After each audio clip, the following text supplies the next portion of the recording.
Me llamo Óscar García Rodríguez, vivo en Rosalejo. El Rosalejo es un pueblo que pertenece al Camparañuelo, en la provincia de Cáceres. Soy hijo de una palentina y de un cacereño, y esto siempre me gusta decirlo porque estoy muy orgulloso de mi familia y de las raíces a las cuales pertenezco. Estudié magisterio, luego me licencié en antropología, pero trabajo realmente de maestro desde hace más de 23 años. Y lo he hecho en diferentes colegios de la zona de la Vera y del propio Campo Arañuelo. Y otro hecho que querría destacar, pues es que soy el autor de la novela titulada El eco del agua, Memorias de un pueblo hundido. Pues a la memoria democrática me unen muchas cosas, empezando por mi bisabuelo. Mi bisabuelo justo pertenecía a la corporación municipal del Ayuntamiento Republicano de Talavera la Vieja, que también se encuentra en la provincia de Cáceres.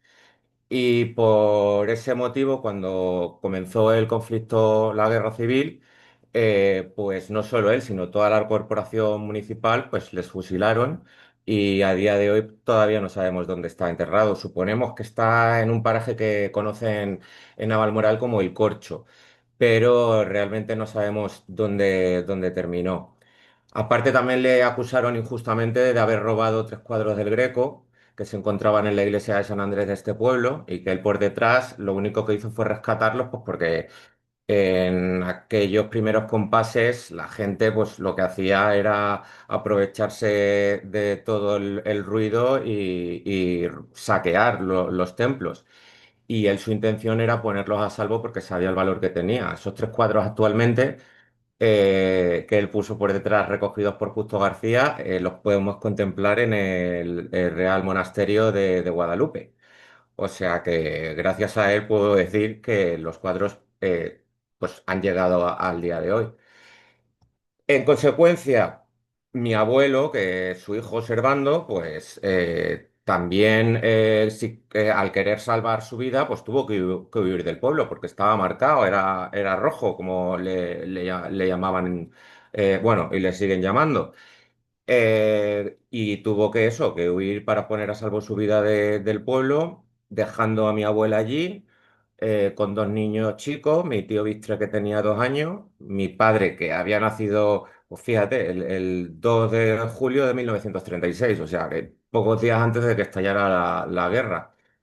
Y entonces, pues cada uno tuvo que sobrevivir a su manera. Mi abuelo siempre decía que él durante la guerra no había cometido delitos de sangre, pero ¿quién le iba a creer? Por eso no solo estuvo fuera de casa esos 3 años que duró el conflicto, sino estuvo otros tres más, porque al no tener nadie que le avalara, como más de medio millón de republicanos de la época, cruzó los Pirineos, y allí los franceses, lejos de recibirles con los brazos abiertos, pues habían construido muchos campos de refugiados, y mi abuelo fue a parar a uno de ellos, que es el de Ribesaltes. Actualmente Ribesaltes es un memorial que se ha hecho, pues, para todas en reconocimiento a todas las víctimas de aquel campo, porque las condiciones no llegaban a ser las de un campo de concentración nazi, pero tampoco eran nada de fáciles. En resumidas cuentas, estuvo 6 años fuera del pueblo, y mientras mi abuela, que se quedó, pues el papel de la mujer también es fundamental y también hay que reivindicarlo. Era la mujer, pues eso, de un rojo. Entonces no se lo pusieron nada fácil. Mi abuela fue una de las que se conocían como rapadas. ¿Qué eran las rapadas? Pues las rapadas eran aquellas mujeres, o familiares de republicanos, a las cuales pues precisamente las rapaban el pelo y las purgaban. Purgar quiere decir que les daban aceite de ricino como lasante, y las paseaban por el pueblo, por las calles principales, mientras recibían insultos y cualquier otro improperio por parte de los vecinos del pueblo. Y para ganarse la vida, pues tenía que sacar adelante a la familia, se dedicó al extraperlo. Iba incluso a Madrid en tren. Digo, como está el tema del tren actualmente en Extremadura, no me quiero imaginar en aquella época cómo lo tendría que pasar. Y muchas veces se venía de balde, pues porque la pillaban la mercancía y tenía que, claro, que que dársela a la Guardia Civil.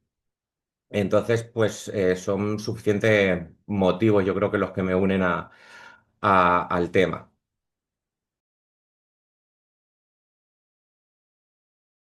Pues en primer lugar, por reconocer todo lo que hicieron mis abuelos, porque son ellos los protagonistas. El libro está basado en su vida, es decir, es una novela histórica basada en hechos reales, no es su autobiografía, pero yo creo que era necesario, mm, como nieto, que yo les agradeciera pues todo ese sufrimiento, toda esa entrega que hicieron para que sus hijos y los que hemos venido después podamos salir hacia adelante. Y, y ellos son los representantes de toda una generación, pues que también lo pasó igual de mal que ellos o incluso peor. Y quiero decir que la guerra, pues, las consecuencias de la guerra fueron mucho peores, claramente, para aquellos que la perdieron, porque estuvieron señalados de por vida. De hecho, mi padre, bueno, y mis tíos, cuando iban al colegio, pues muchos decían que no, a sus hijos que no se juntaran con ellos porque eran hijos de rojos. Entonces, ese estigma social siempre lo han tenido muy presente. Pero también quiero reconocer que he escrito el libro sin ningún tipo de reproche ni de rencor, sino desde la reconciliación y desde tratando de acercar posturas y desde la armonía. ¿Por qué? Pues porque mis abuelos así nos lo han transmitido a todos. Entonces, qué mejor ejemplo que su vida, que la vivieron, ya digo, sin ningún tipo de recriminar a nadie de lo que les hicieron, claro que les dolió, pero lo vivieron, ya digo, la vida tirando hacia adelante e incluso con humor, he de decir. Mi abuela, por ejemplo, recordaba que desde que la raparon decía que nunca le había crecido el pelo de la misma manera, o sea, que era la primera que se reía de ella misma. Además de por este motivo, bueno, yo comienzo la novela diciendo que mis abuelos siempre nos comentaban, hijos míos, no os metáis en política. O sea que con eso yo creo que lo dejaban bien claro. Y el segundo motivo por el cual la he escrito es porque la he ambientado en Talavera la Vieja, que es un pueblo pues que con todas las construcciones de pantanos que se realizaron en la época franquista, pues a este le tocó quedar anegado por las aguas del pantano de Valdecañas, con todo lo que eso significó para sus vecinos. Era un pueblo pues histórico, se conocía como la Augusto Briga Romana y se sobrevivió pues pocas cosas porque tenía mucho patrimonio y entre ellas pues los mármoles que actualmente están en terreno de Bonaldibor, que era un pueblo vecino. Entonces ya digo, es un homenaje por un lado a mis abuelos y a la generación que vivió esa época, aunque el hambre tampoco entiende ideologías, pero ya digo, las consecuencias fueron mucho más drásticas para ellos que para mis otros abuelos, por ejemplo, que eran los palentinos, que esos pertenecían al bando vencedor y no tiene nada que ver una historia con la otra.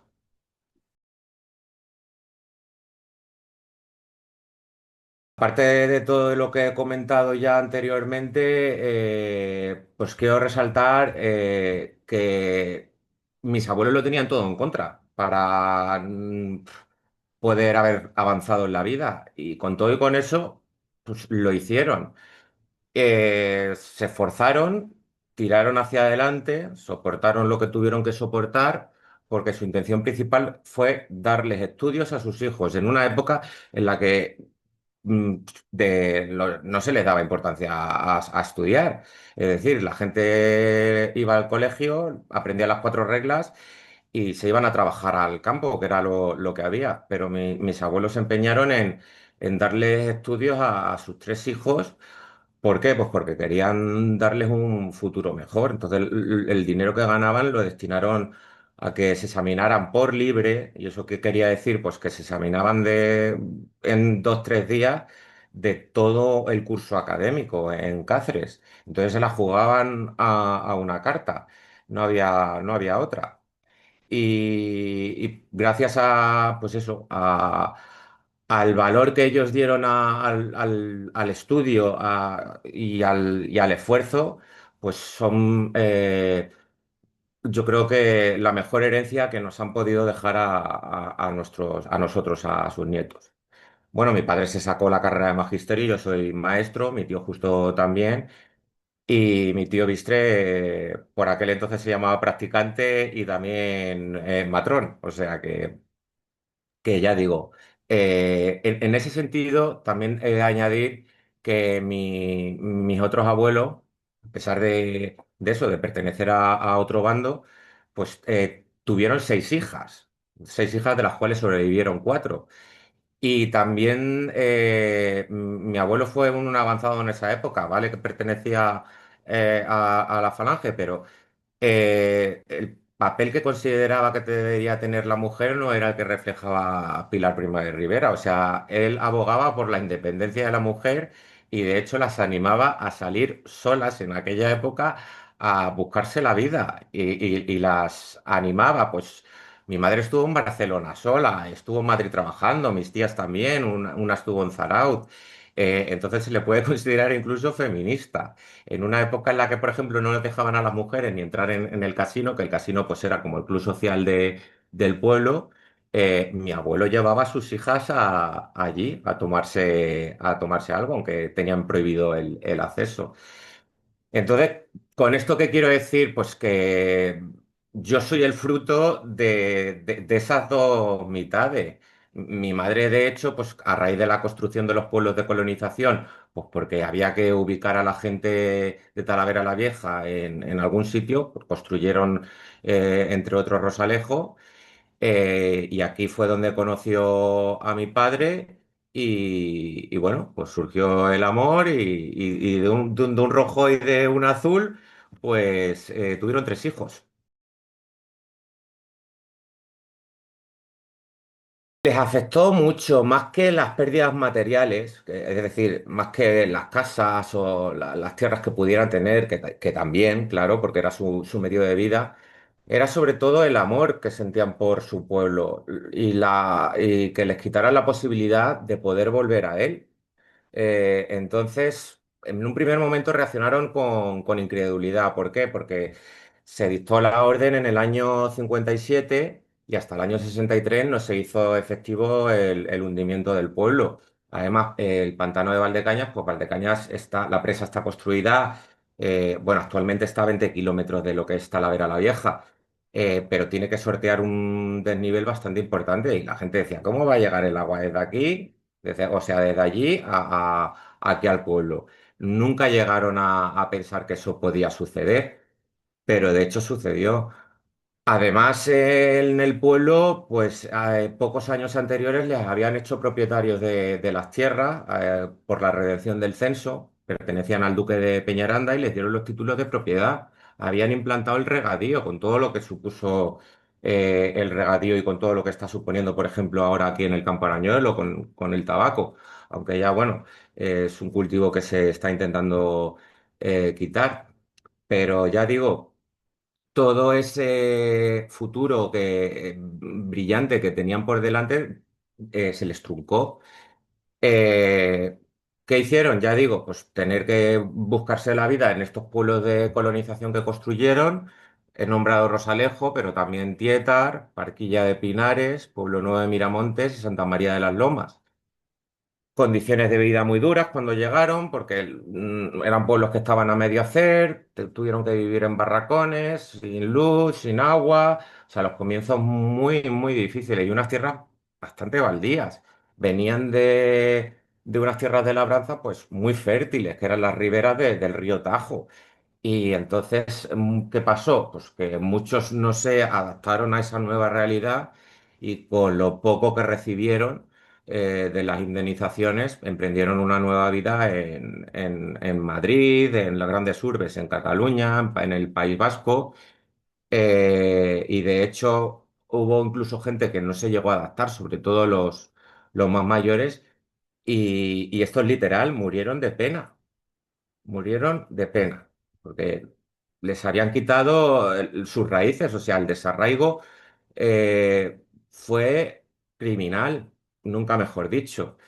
Y de hecho, al pasar los años, la gente todavía recuerda mucho más a su pueblo, aunque pasara en él pues 2, 3, 4, 5 años.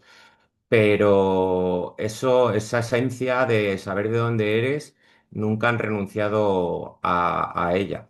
Es más, en un principio les querían mandar a los monegros. Los monegros estaban en Aragón, que los talaverinos decían los humos negros. Y entonces hubiese sido todavía esa pérdida de identidad mucho mayor de lo que fue. Por lo tanto, pues es necesario eso, reivindicar que los pantanos, vale, sí, abastecen de agua, pero ocultan muchas historias debajo de ellos que es necesario que por lo menos se sepan. Yo diría a los jóvenes, bueno, como docente también que soy, pues que es fundamental que conozcan cuál ha sido nuestro pasado más reciente, bueno, el pasado de los últimos 80 años por lo menos. ¿Por qué? Pues porque no tienen que pensar que la democracia o los valores de libertad con los que podemos gozar hoy en día han venido de la nada. Esos valores se han construido gracias al esfuerzo, gracias a la renuncia y a la lucha de todos aquellos que nos han precedido, abuelos y padres. Y que no hay que dormirse los laureles, que no hay que darlos por sentados. O sea, hay que seguir luchando, no con las armas, lógicamente, pero sí no despistarse para que esos derechos que se adquirieron a través también, ya digo, del diálogo y de la renuncia, no se acaben perdiendo. Eso es lo primero. Lo segundo, pues tienen que informarse de lo que sucedió acudiendo a diferentes fuentes. No caer en la polarización actual a la que nos quieren llevar los medios y los partidos políticos. Y para ello también creo que es fundamental que si tienen la posibilidad de hablar con personas que vivieron esa época, les vendría estupendamente para tener una versión libre de prejuicios. A partir de toda esta información que recopilen, pues luego que cada cual saque sus propias consecuencias. Hombre, a mí me gustaría que la consecuencia que sacaran o la conclusión a la que llegaran es que es necesario, pues eso, defender los valores democráticos por encima de cualquier tipo de ideología. Y que si queremos una sociedad más justa, pues no podemos dar la espalda al pasado, al contrario. Hay que reconocer lo que ocurrió, darle visibilidad, hablar de ello sin prejuicios y sin miedo, porque así se ha hecho, por ejemplo, en mi familia. Y es la única forma, yo creo, que de cerrar heridas, porque si no, vamos a estar siempre encarándonos o echándonos en cara ese pasado y hasta que no cerremos esas heridas, que creo y considero que todavía siguen abiertas, no seremos capaces de librarnos de una carga que nos está impidiendo contemplar el futuro con más esperanza y con más humanidad y que creo que ya pues va siendo hora de que así sea.